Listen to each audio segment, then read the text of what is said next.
एक 23 साल का युवक नहा धोकर तैयार होता है। उसके बाद खाना खाना शुरू करता है। खाना वो खा ही रहा था, इस दौरान दरवाजे पर दस्तक होती है। उसके पिता जैसे ही घर में दाखिल होते हैं, बेटा उनके पास दौड़ कर जाता है और खाना छोड़ देता है। खाना छोड़ने के बाद बेटा उनके पिता के पास दौड़ कर जाता है और उनके चारों ओर चक्कर लगाने लगता है और उनको सूंघने लगता है। पिता देखते हैं, वो बेटे से पूछते हैं क्या परेशानी है। वो बेटे को अपने साथ लेकर अंदर की ओर आते हैं। घर के अंदर जैसे ही आता है युवक, उसके बाद वो अपनी पत्नी के पास जाता है और पत्नी को सूंघने लगता है। पत्नी परेशान हो जाती है, वो अपने पति को दूर कर देती है। इस बीच पति अपनी पत्नी पर भौंकने लगता है। वो जैसे ही भौंकता है तब पत्नी हैरान और परेशान हो जाती है। उसके बाद वो जैसे ही उसको काटने को दौड़ता है, तभी पत्नी शोर मचाना शुरू कर देती है। उसकी चीख इतनी तेज़ थी कि आसपास के क्षेत्र के लोग बाहर निकल आते हैं। वो आकर देखते हैं कि युवक अपनी पत्नी को काटने पर उतारू है। तभी मौके पर लोग जमा हो जाते हैं। वो उस युवक को उसकी पत्नी से दूर करते हैं, मगर युवक अब उन लोगों पर हावी हो जाता है। वो उन लोगों पर भौंकने लगता है। उसकी हरकतें अब बिल्कुल जानवरों जैसी हो गई थी। वो अब लोगों पर काटने को दौड़ रहा था। इस बीच किसी ने हिम्मत जुटाई, उस युवक को ज़ोर से पकड़ा और उसके बाद लोगों ने पकड़कर उसको एक चारपाई से बांध दिया। चारपाई से बांधने के बाद वो युवक लगातार अपनी ज़बान बाहर निकालता और भौंकने की कोशिश कर रहा था। इस बीच लोगों ने कहा कि इसको अस्पताल लेकर चलते हैं। इसी बीच किसी ने उसकी वीडियो बना ली और वीडियो बनाकर सोशल मीडिया पर काफ़ी वायरल भी हुई। नमस्कार, आदाब, मेरा नाम है मुनीब जैदी और आप देख रहे हैं रियल फाइल। रियल फाइल की आज की खास पेशकश में आज की कहानी है उत्तर प्रदेश के अलीगढ़ की। अलीगढ़ की एक तहसील लगती है खैर, और खैर का एक गांव है उटवारा।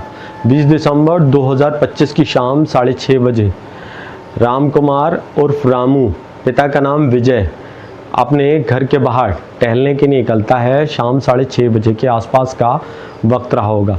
इस बीच जैसे ही वो घर के बाहर टहल रहा था, इस दौरान उसको टॉयलेट आती है। टॉयलेट के लिए वो वहीं पास में बैठ जाता है। बैठने के दौरान इस दौरान जैसे ही वो बैठता है, पास में एक आवारा कुत्ता आकर उसको काट लेता है। पहले उसके दाएं पैर पर काटता है और उसके बाद उसके बाएं पैर पर काटता है। जैसे ही वो उस कुत्ते को भगाने की कोशिश करता है, पास पड़े पत्थर से वो उस कुत्ते को मारने की कोशिश करता है। जब तक वो संभल पाता, इस दौरान कुत्ता आकर उसके बाजू पर काट लेता है और तीनों जगह कुत्तों के काटने के निशान हो जाते हैं। इस बीच युवक के वो कुत्ता 3 जगह पर काट लेता है। युवक घबरा जाता है। इस बीच वो दौड़ता हुआ अपने घर पर पहुंचता है और अपने पिता विजय को बताता है कि मैं बाहर गया था, टहल रहा था। इस दौरान टहलने के बीच मुझे एक कुत्ते ने काट लिया। कुत्ते ने मुझे 3 जगह काटा। इसके बाद यही बात उसने अपनी पत्नी को बताई। घर वाले परेशान ना होकर उन्होंने कहा कि परेशान ना हो, जगह उस युवक को कुत्ते ने काटा था, वो बहुत ही असामान्य सी चोट थी। घर वाले कहते हैं कि बिल्कुल ही परेशान मत हो, इसमें घाव नहीं है, इसको गर्म और गुनगुने पानी से धो ले। वो जाता है और टॉयलेट में जाकर उन हिस्सों को, जिन हिस्से पर कुत्ते ने काटा था, वो जाकर उसको गर्म और गुनगुने पानी से धो लेता है और उसको साफ कर लेता है। उसके बाद युवक की माँ आती है, उसको देसी नुस्खे बताती है। देसी नुस्खे जो भी होते हैं उस पर लगाया जाता है। युवक के घाव पर वो देसी नुस्खे आजमाए जाते। युवक अब पूरी तरह ठीक लग रहा था। उसने रात का खाना खाया और सो जाता है। सोने से पहले वो घर वालों से कहता है कि मुझे जल्दी जगा देना, सुबह CHC जाना है और उसके बाद इंजेक्शन लगवा लूँगा। सुबह होते होते युवक बिल्कुल ठीक था। घर वाले कहते हैं कि तुम बिल्कुल ही परेशान मत हो, अस्पताल वहाँ से तकरीबन 8 किलोमीटर दूर था। उन्होंने कहा कि तुम परेशान मत हो, यहीं पास में झाड़ फूँक करने वाले एक बाबा रहते हैं, उससे झाड़ फूँक करवा लेंगे। सुबह होती है, युवक को झाड़ फूँक वाले बाबा के पास ले जाया जाता है। वो जैसे भी होता है उसको झाड़ फूँक करते हैं, लेकिन युवक की तबीयत अब दिन ब दिन बिगड़ती जा रही थी। युवक जैसे ही घर आता है, वो नहाता है, धोता है। उसके बाद सुबह 11:30 बजे का वक्त था। वो नहा धोकर तैयार होकर खाने की तैयारी कर रहा था। कि मुझे उसके बाद अस्पताल जाना है। अचानक जैसे ही वो खाना खा रहा होता है, खाना खाते खाते वो जैसे ही देखता है उसके पिता अंदर आते हैं, वो दौड़कर खाना छोड़कर दौड़कर अपने पिता के पास जाता है और उन्हें सूंघने लगता है।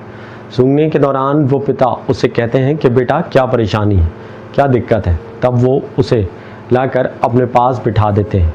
अचानक से युवक अपनी पत्नी के पास जाता है और दौड़ता हुआ जाकर उसको सूंघने लगता है, फिर उस पर भौंकने लगता है। अचानक जैसे ही उस पर हमलावर होता है, पत्नी चीख उठती है। उसकी चीख इतनी ज़ोरों की थी कि आसपास के लोग निकलकर बाहर आ जाते हैं और उसके घर में प्रवेश करते हैं। जैसे ही लोग घर में आते हैं तक चीख पुकार मच जाती है।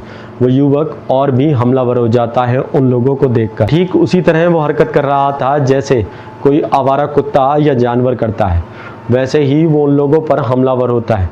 किसी ने हिम्मत जुटाई और हिम्मत जुटाकर उसको चारपाई पर बांध दिया। इस दौरान वो युवक ज़बान निकालता है और उसकी लार बाहर टपक रही थी। वो लगातार ज़बान निकाल रहा था और अपने कॉलर को खींच रहा था और भौंकने की आवाज़ें निकाल रहा था। जब युवक को चारपाई पर बांध दिया तभी गांव वाले कहते हैं कि इसको अस्पताल ले जाना पड़ेगा।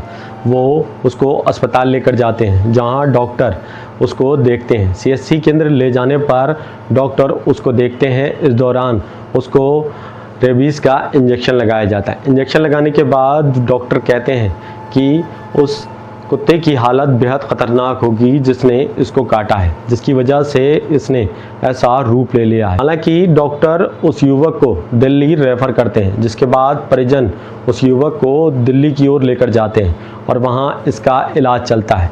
युवक का दिल्ली में इलाज किया जाता है। इलाज कराने के बाद युवक जब वापस आता है उसकी वीडियो सोशल मीडिया पर वायरल हो चुकी होती है। युवक से पूछा जाता है कि वह ऐसी हरकतें क्यों कर रहा था। तमाम तरह की सोशल मीडिया और मीडिया वाले जब उसके घर पर आते हैं और उससे पूछते हैं तब युवक को कुछ याद नहीं होता। हालांकि युवक अब बिल्कुल ठीक हो चुका था और घर वापस आ चुका था। वहीं डॉक्टरों ने सलाह दी कि 24 घंटे के अंदर अंदर रेबीज़ का इंजेक्शन लगना ज़रूरी है। इसमें झाड़ फूंक या देसी नुस्खे काम नहीं आते। इस कहानी का उद्देश्य किसी के दिल को ठेस पहुंचाना नहीं बल्कि लोगों को जागरूक करना है। इसलिए सतर्क रहें, सावधान रहें।